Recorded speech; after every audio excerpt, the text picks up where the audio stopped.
दोस्तों नमस्कार। Viral Hollywood में आपका स्वागत है। दोस्तों इस वीडियो में हम सबसे पहले खेसारी लाल यादव के फैंस को धन्यवाद देना चाहूँगा कि आप लोग इनके गाने को इतना प्यार और सपोर्ट करते हो। दोस्तों अब बात करते हैं खबर की। जी हाँ दोस्तों, बहुत बड़ी खुशखबरी है। खेसारी लाल यादव का लहंगा लखनऊ 100 मिलियन हो गया है।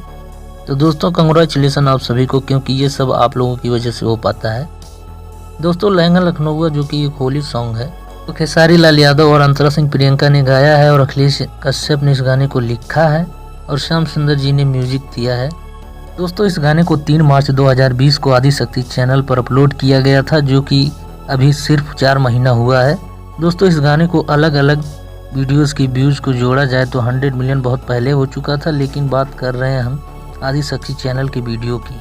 और एक बार फिर आप सबको और लहंगा लखनऊ की पूरी टीम को 100 मिलियन का बहुत बहुत बधाई। और ऐसे ही खेसारी लाल यादव के गाने को अपना प्यार और सपोर्ट बनाए रखें। दोस्तों अगर हमारा ये वीडियो आपको पसंद आया हो तो चैनल को सब्सक्राइब करें, बेल आइकन दबाएं और वीडियो को लाइक करें, कमेंट करें और शेयर करें। फिर मिलेंगे अगले वीडियो में, तब तक के लिए नमस्कार।